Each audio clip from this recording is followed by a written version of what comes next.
What's up, guys? It's a wrap up for the Toyota series at Lake of the Ozarks. Probably one of the toughest tournaments that I've ever been in. We're going to go down through reasons why, iced over, lots of pressure, fish are getting used to the A-rig, etc., etc. But I'm going to kind of piece together what happened and why I'm in the garage kind of unloading the car right now. I'm going to go through some baits that I used. I'm unloading my co-angler bag now. So the first thing I unloaded, everything on this table is not what was in there, but I had some Ned rigs, and then I had some minnows. So I didn't catch any keepers on a Ned rig. The only thing I caught keepers on was an Alabama rig. But these minnows have been working really well for crappie and for bass. And it's very hard to ping a minnow behind a boater. You can try it, but it's just kind of hard to ping a minnow out in open water when you can't see them. So you could try it. It probably would work if I stuck with it. Mostly fish with the Alabama rig, but these are some of the little things that I tried just to get a bite. If you caught a decent fish, you got paid in this event. If you caught 2 or 3 or 4, you made the cut. That's how tough it was. Tried fishing a grub. These are the minnow heads I've been using. Anything from a hand pour to dirty jigs, little guppy head. And then I like these core tackle heads whenever I'm hovering the minnow down. Always gotta have a knife. Always gotta have my little garlic. Don't take a whole jar of garlic. Chartreuse dye into a boater's boat.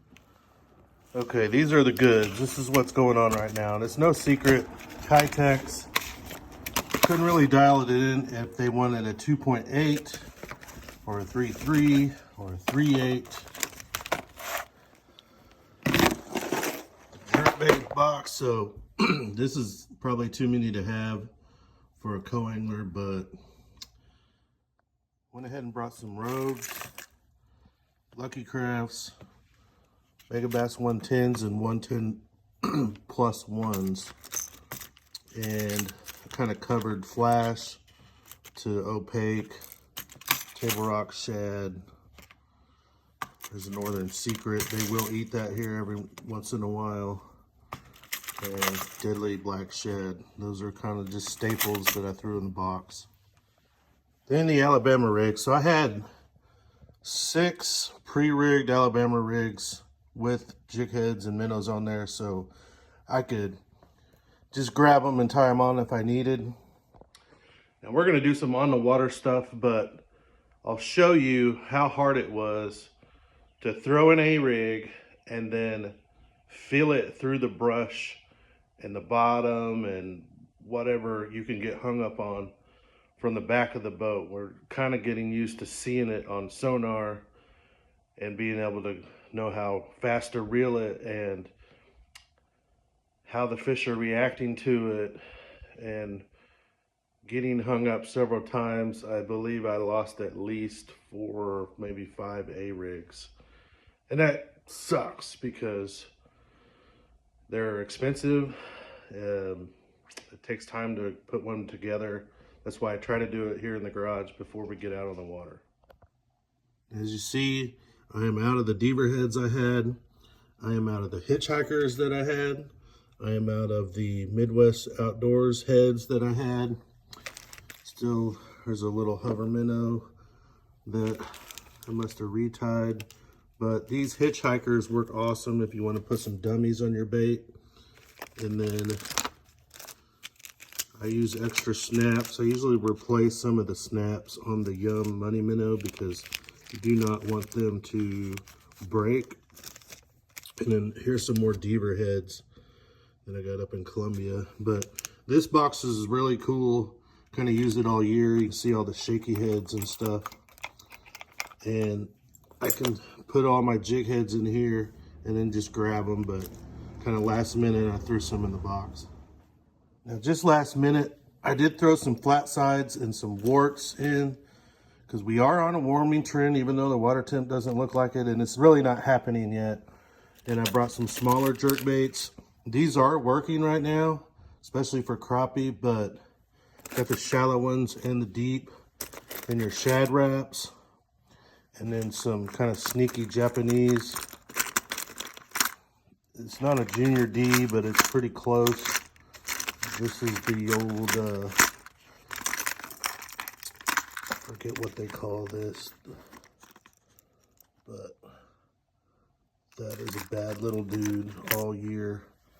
And then my old deep Lucky Crafts, and then the Fritz sides.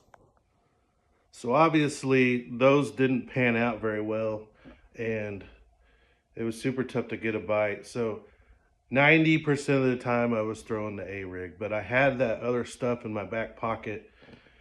Depending on how the boater is fishing, if you can get into some rocky secondary points or a transition bank in the back, and they are up, then you can get bit on those crankbaits, even in this cold water. It's not really happening right now, but it will get better and better on that bite here in the next few weeks. They're gonna start eating that crankbait. So I had them just in case. And as you see, I have a pretty small bag. I don't know how it might look big on this camera, but I got all that in there because of these smaller and thinner boxes. Now, talking with some of the other co-wingers that did pretty good, you know, Alan Bernicke, Dan Bowman, Adam, forgot his last name, that's leading the co-wingler side right now. The Ned rig did play a little bit, so if you were able to coax one out of a brush pile with a Ned rig, that was successful for them. Again, you know, if they caught 3 or 4 keepers, they were doing outstanding because it was so tough. Now let's go through some of the rod setup that I had. And this works all the time, and something that's kind of specific to the Ozark region. You guys that have a lot of clear water in Tennessee, around those highland reservoirs, you know about downsizing your line in the wintertime, especially when the water is this clear. On my jig rod, I see the jig. This is a dirty jig. This is Dirk's jig, hand tied, very finesse, 1/2 ounce, with a Ned trailer on it. So I get the best of both worlds with this bait. Put it on 12-pound test, sometimes even 10, but I really like 12. I've got it on a Vertus. It's on a bladed jig rod, but it's got a fast enough medium heavy action that I like it with a finesse jig, because I've got a lot of tip on this rod. And then check out my little storage things that I put on this Harbor Freight shelf. So I got these at Fitz Fishing here in Osage, but they've got one in Camdenton, and they've got one, well, 2 in Osage. So one on where all the stores are on the, I guess, the Parkway side, and then across over by PB2 they have another store. But these little deals, I screwed them into this cheap Harbor Freight shelf because I didn't want to really put them on the wall, kind of keep the walls open or not mess them up and make my wife unhappy. But so I put them in the shelf, and boom, look at that. And then so I can kind of do my tackle and then put my rods up. Some of the other old school stuff that I tried, just a Chompers Hula Grub. I think this is actually a Yamamoto, but with a mushroom head. That back in the day, that used to be a key player here, and it will start to get bit here when they can kind of get up on the bank. But I did fish it really deep and through the brush, and I just couldn't get bit on it. Then just clip them right in there. For my A-rig rods, this one's I kind of just went ahead at the lake with the St. Croix, It's a 711 heavy power. It's moderate, so it kind of bends in to the Alabama rig, running the old Shimano's, the bigger reels that hold a lot of line. Anything like that would work. This is the 7-to-1. So I really like the 7-to-1 whenever I'm dragging the Alabama rig very slow and then I'm catching up to it. And also when they want it fast. Now you really got to make yourself slow down if you're throwing a 7-to-1. The other one is a 6-to-2-to-1 in the older 300 series. These are old Corrados. I don't know what year they are. They've held up. These are workhorses. Got that on a Dobbins Alabama rig rod. It's a 794-5 Alabama rig. That rod is really good for light Alabama rigs. It's got a lot of tip to it, so that rod loads very good. Whenever they hit it, and then they load up on it, you just kind of lean back. It loads very well. It doesn't take the bait away from the fish. All right, for the jerkbait setup, I just running an old school 6.6 Loomis. And I know it's blasphemy, but I've got a Daiwa on a Loomis rod. I usually try to go Shimano and match them up, but I love these Tattulas so much. I just use them. They cast far in the wind, no problem. I ran a lot of different colors trying to get the jerkbait bite to go. You can see I've got it weighted down. I had to weight them in practice to even get them to follow it.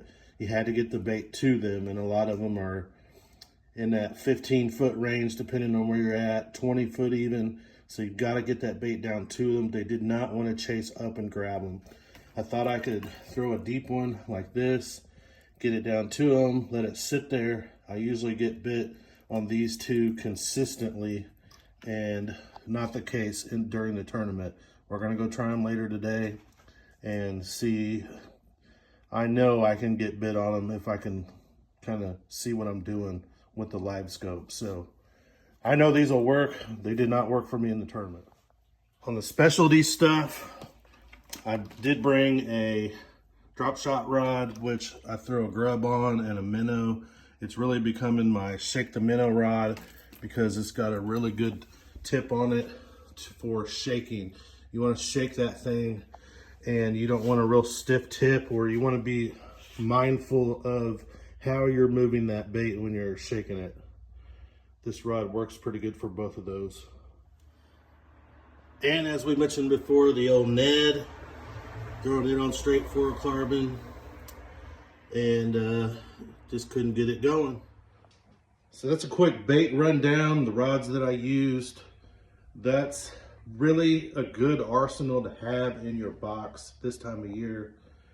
Don't judge our tournament results on what to do right now just because, guys, there was so many zeros. This lake is not fishing well, and so don't give anybody any crap for blanking or zeroing or catching 1 or 2. It is tough. It's as tough as I've ever seen it.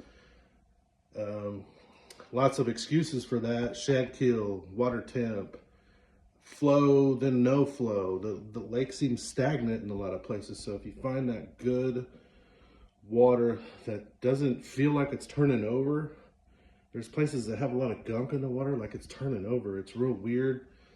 And just all those key ingredients. I'm going to go on the water and show you guys kind of where they're hanging out. It might surprise you where they're sitting right now. And guys, never, ever, ever forget, you can't go fishing without this, but if you have one of these to fish with while you're standing up in the boat, if you fall in right now, it is 38-degree water. You better have something on it. Get out of the water quick. Okay, the lake is fishing so tough. I'm going to try this today. Just a little bit. As long as I can stay out of everyone's way, I'm not going to fish where anyone else is at. The final cut day is today for the Toyota, and then we got some other tournaments going on. So I'm going to try to just experiment a little bit without messing anybody up. But see these little Zaccos from Yamamoto? I did this at Table Rock, and they're great for shaking a minnow, but on an Alabama rig, with the shad being so small, I'm going to try something besides a Kitech. And I wish I had some A-rig shads and some of those scope shads from Bojangles, but I gotta catch them at the right time. But there's other baits besides the Kitech. We're going to give this a shot. Make sure when you rig these up that cut the hooks off a couple of them. You see I got 5 here.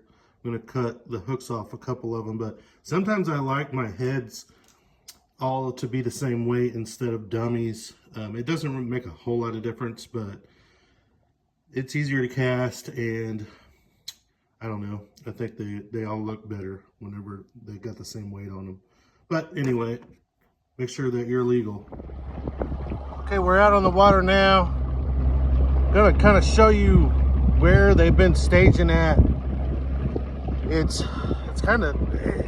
not off the wall, but they're on some more flatter stuff than I expected. So out here we got a secondary point, but it's real flat. Now I don't like the rock that's on this one, but as we come out here in like 23, we're gonna have some rubble and some brush, and they're really starting to stage on stuff like this, where you got a gradual slope coming down in the middle of a pocket. Now see that rubble? And then we're gonna see a pile. There's not a lot of fish on it, but that's the kind of isolated stuff that we're looking for. This is starting to show the right kind of rock, but we need more of it. They're not up there good enough. And some of these places out of the wind, we're getting into the back of a pocket. So we got 2 splits and a little secondary point here. As we get into the split of the ditch, it's right where they've been at. This might be just a tad shallow.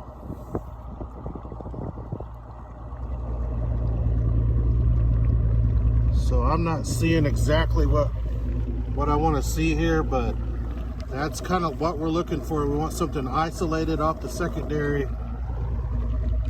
but we want to get out here in this ditch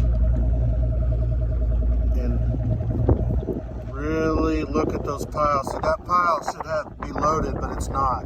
So we'll keep on going. This is another key spot that we're looking at. It looks really shallow and you got the big rock, but it comes into a transition, and we're sitting in 23 foot of water. And see if we can get them to show up, but that is what you're looking for. Now they're not good blobs. The bass don't show up like blobs on mine. That's probably a wad shad, but we're looking for these isolated small schools. That's definitely shad, but this is the kind of transition stuff that we're looking for right here. A little bit of stuff on the bottom and then shad over the top of them. That's probably something I would throw at right there just in case. So that was on the water part of the stuff that we were looking for. The shad, the brush, the actual bass themselves. It was still super, super tough. That was the Saturday before the solo tournament that they had. And there was people catching like 5 pounds and 6 pounds, getting top 10 checks on Sunday. So it wasn't any better. I didn't get any fish catches, obviously. I checked some spots in the Niangua. I did get bit there, but we didn't hook up. I think they were just kind of blowing through the A-rig. And I've got to figure out how to get a GoPro set up on the boat better and get you some on the water footage. It's going to get better and better as we get into March. I hope that it's going to be a good spring. I think we might see a pretty good April. Who knows? But just kind of wanted to wrap a bow on this video and show you what we used, and then trying to show you what we were looking for on the water, and let you know that it's extremely tough. It's still not good out there, and hopefully, I think with this upcoming rain on some warm 50-degree days like it is right now, that's going to help out things a lot. But you guys stay safe out there, stay out of the water.